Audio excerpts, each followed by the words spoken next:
Hi everybody, it's Dr. David Gustitus. I'm talking to you about some solutions today for back pain. What are things that you can do on your own at home if you're suffering from low back pain? One of the most important things you have to address is your posture. And most people are aware of that from maybe when you're growing up and your parents are saying, sit up straight, stand up straight. You know, everybody trying to tell you to bring everything back. And yes, that's important, especially from the standpoint of balancing your body weight over your hips and over your feet. But as you can tell from this image here, sometimes we need to work on specific areas of the spine. Like this person has a really forward curve in their neck, forward position of their head relative to their shoulders. If the head weighs about that of a bowling ball, about 15 pounds, and you carry that forward from the rest of your body, can you see how that can contribute to extra strain on your low back? Because your body's going to have to try to counteract that weight with contraction and the movement and the stabilization of the low back to try to hold you upright. Otherwise, you keep falling forward. Kind of like this picture here where you see it's called RUD Evolving. It's kind of a harsh take on the reality of when we don't take care of our posture, we keep losing that upright posture. We keep losing that that ability to stand up straight. This person has lost their proper alignment vertically, and their head has gone forward. This person has started to shift forward, and now they're using their cane. It's obviously something that if we don't address early, it gets more and more difficult with time to correct. I want to make sure you're also sitting up properly. If you're going to sit at a desk, make sure you use proper sitting posture. This is something that's really great to give you lumbar support, to help support that low back. If you're experiencing low back pain, it'll take some of the strain out of that area and give you some support for that region of the spine. Make sure that when you're sitting at a computer, you have it ergonomically set up. This for me is a little bit high, but I want to use it for different purposes today.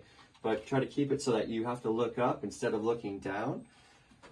Make sure you take frequent standing breaks. Okay, so instead of sitting for 3 hours in a row, make sure you get up maybe every half an hour or hour for a 5-minute walk around, stretch, move around, get your body moving again.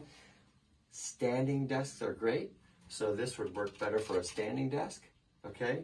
Even raising this up and down, some of those stands are great that you can raise and lower where the keyboard is. That's wonderful.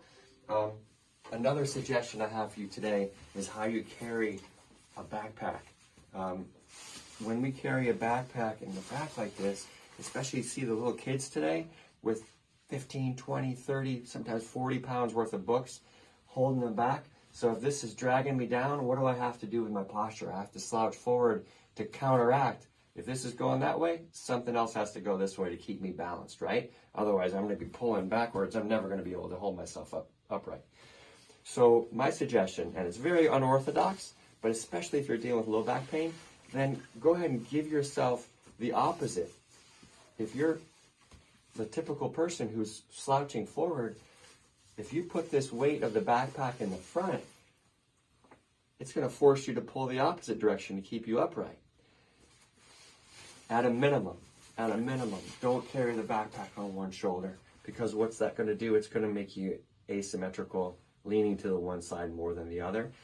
At least just put it on both sides. There are backpacks that have straps that you can grab around here and clip together like this one does. So if you clip that in, then you can have that support in the middle that'll hold it tight around your chest, and it'll distribute some of the weight of that backpack more evenly. So those are some tips today that you can do at home. So start to use them today, especially if you're having low back pain. If you want more information or more one-on-one consultation with us on how we can help you, just please click below, and we'd love to see what we can do.